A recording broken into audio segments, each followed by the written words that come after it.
This is a very, very much a surprise, and very thankful for it, and excited to go through the program tonight. Excited to listen to all these great players talk and hear their stories, and it's just really an honor. Yeah, I'm sure it's humbling too. Oh yeah. To be recognized by your peers, to be recognized by the local IFCA here in Region 3, and quite an honor. Talk about what it means to be going in the same year with your brother Dale, who will join us later tonight. Well, we're twins. I don't know if you knew that or remembered that, but it was interesting that when we both started out, we competed against one another. He was the coach at Northside, and I was the coach at Northrop, and that was a unique situation, and it had its pluses and minuses, but I became the athletic director at Northrop, and he kept coaching a few more years after that, and I thought my coaching days were done until I got the call from Concordia and went over there to become the athletic director, and became the football coach there after 2 years, and probably my most enjoyable years of my life, coaching football at Concordia and being the athletic director. Well, talk a little bit about those special years. I know Northrop was special for sure, but you had an opportunity to coach both of your sons, and I know that was near and dear to your heart. Talk a little bit about those memories, Coach. Well, those are special. There's no question about it. Ryan is the oldest one, and he was a quarterback that was a true passer. He was very gifted, had a good, strong arm, and a very, very smart kid. Went on and played college football at Valparaiso and had a good college career. And then 2 more years, well, when he graduated, actually Jason stepped in as a sophomore and was the quarterback at Concordia for 3 years. We didn't get a chance. We're close to win some championships, but under Jason. But he had a great career, and he both of them were all SAC quarterbacks, and then they were also All-State. Got to play on the North-South All-Star game, and those were just great memories and a lot of fun. And they helped turn the fortunes of Concordia football around. For sure, and you had a lot to do with that as well, Coach. I think they were both all game night, too. I'm just going to say for the record. Ryan might have been our player of the year, wasn't he? Yeah, he was. Yeah, they both had tremendous careers, great young men. Let's talk a little bit about Jason specifically. I mean, he took the Northrop job, and I think he was there for 8 years, I believe, and toiled and toiled and toiled. Yeah. Sounds about right. I could be off a little bit. I don't know. I thought it was 6, but you could be right. Okay. Yeah, maybe it was. But regardless, yeah. He put in his time there, and it always felt like he was on the cusp of really turning the program around, and then he got this wonderful opportunity out at Leo. Yeah. I guess tell our listeners a little bit about that experience. I know you help him and give him some advice, and he's doing a wonderful job out there. Well, I take the orders from him now. But it's a joy. It's fun. We get to work together. I coach the offensive line, and he coaches quarterbacks, so we're on the same side of the ball as far as working with the kids and working together. The situation at Leo is special. That's a growing school. We had a great year last year, just lost in overtime in the sectional final. Probably should have won it, but we had a field goal blocked in regulation with 3 seconds to go, and those things happen. That's football. But we're looking for a really strong year this year. We've got a couple D1 players that are going to be playing for us, and a number of starters that are back from last year's team. So we're pretty excited about this year, and we've gotten started here in the month of June and half of July.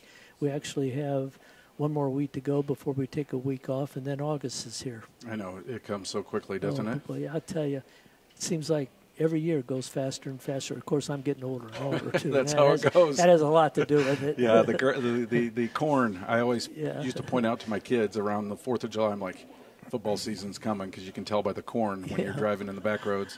It's funny. You brought the column that I had written years ago at game night with you and Jason, and that dynamic between father and son and coach and player.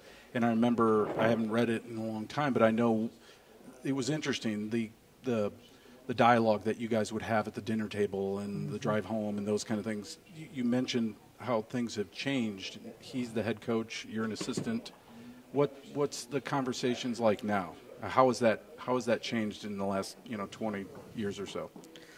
Well, a lot of times now we talk a lot about personnel and things that we can do with certain players that we have, and it's more centered around the program itself. At Concordia, when they were our quarterbacks, I was more or less trying to tell them what we were going to do in this situation, what they needed to do on certain plays, who they needed to read, and this type of thing. And it was more of the strategic part of it, the fundamental part of the game, the plays and so forth, than it is now. But, our conversation will always go back to coaching football. Just this weekend, I helped him go buy a car.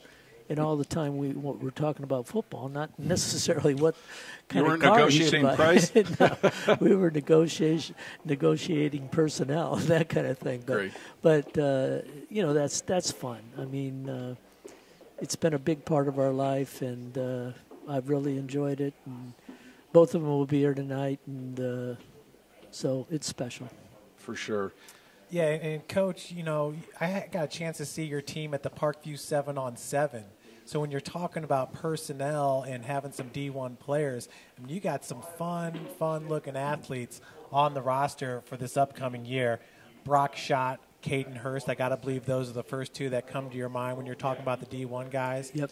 And then a very athletic quarterback in Kyler Decker. Mm-hmm. And it really seems like with that offense, you guys are wanting to get the ball out of the quarterback's hand really fast and get it to your playmakers. Just kind of talk about the evolution of that offense as we might see this year. Well, a lot of the principles of our offense go back to our Concordia days. And I told Jason several times already, we got a really talented group of receivers, and I'm going to go out on a limb here a little bit and say they might be the best receivers I've ever seen together as a combination on a football team. And not only those two, but the other two are very gifted as well. And our quarterback is coming back from last year. He got a year experience.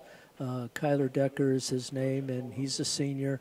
We're a pretty senior-oriented group because a lot of them played last year and got a lot of experience. What really helps this year is they got a year under their belt. We've installed a whole new offense, and they were a T formation, 3 yards in a cloud of dust type of thing, and now it's not that way. We're pretty wide open, and we throw the ball. Although we run first, but we try for a balance.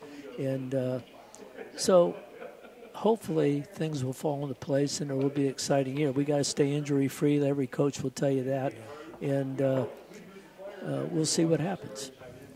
Yeah, Casey, we've been talking about that.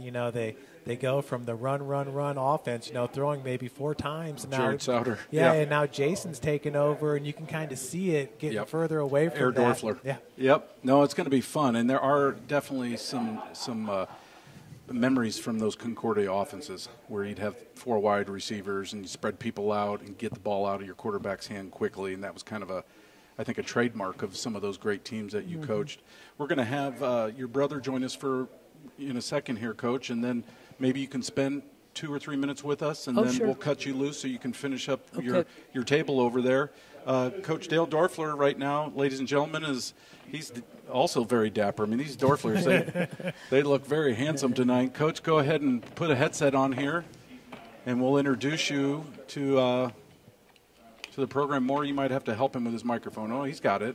It's not his first rodeo. Coach, welcome to Around the Fort and to tonight's special occasion. Thanks, Casey. Appreciate you having me on. Well, we're super honored to have you and your brother. What a great night for your family. While Dean's here, talk a little bit about what this means. Ladies and gentlemen, this is Dale Doerffler, former Northside coach. You notice I've got the Redskin helmet tonight, Coach. Very nicely done, Casey. Coach, what does this mean to go into the Hall of Fame here locally with your brother? Oh, it's special. The fact that Brother Buzz is already in the Hall, and we get to join him. That's pretty nice. Yeah, talk a little bit about Buzz. I'm glad you brought Coach up. He passed away not too long ago. God rest his soul. I'm sure he's looking down, very proud of both of you.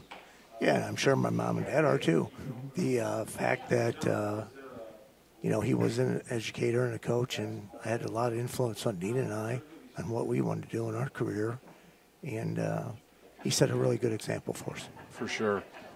Before we cut Dean loose, talk a little bit about those years in the 80s where you guys actually went head-to-head. There were a handful of games there, weren't there? Yeah, we went head-to-head a couple of times, or I can't remember how many times, but I can't either. It was fun. I knew his team was always going to be well prepared, so we had to be, you put more emphasis on when you're playing your twin brother, but it was more about Northside and Northrop going at each other. Sure. And, fortunate we won some, and fortunately for him, he won some. Your folks were still alive for most of those? Mom Your mom was still alive, yeah. Okay. Mom was. I remember talking to you guys a little bit about that back in the day, and how did she handle that dichotomy of, is she a Northside fan, a Northrop fan? How did she deal with those days? Each half, she was one of the fans. Switched at halftime. Yeah. Did she literally switch like her gear or whatever? I don't think she changed her gear, but Okay. at Northrop She's she had to neutral. go. She had to go from one stand to the other stand. At Northside, it was easier for her because she went to one section and to the other section because there was only one section side. at that time. Yep. So she was great in supporting both of us and didn't show any favoritism whatsoever. Any memories of Dean growing up, and then I'll turn it to you as well. I mean, just special memories as twin brothers and competitors and friends. All I remember, I pounded him a lot, and we had a great time growing up. We played on the same teams a lot of times, or against each other, and I contribute that to my competitive spirit, being his brother and growing up with him. Who was born first? Who was out first? I was. Okay, so you have a little 30 more. minutes. 30 minutes. So there's a lot of wisdom there, Coach. Took me a while to get out of there. Yeah, I always say he was hogging the whole Tombs or the area, so I couldn't find my way out. Oh, that's great. Well, Dean, thank you for joining us. We'll spend a little bit more time with Dale here. And, again, congratulations. Thank this you is a very special much. night for your family, and we're honored to be part of it. Thank you for having us. Thank you. You bet.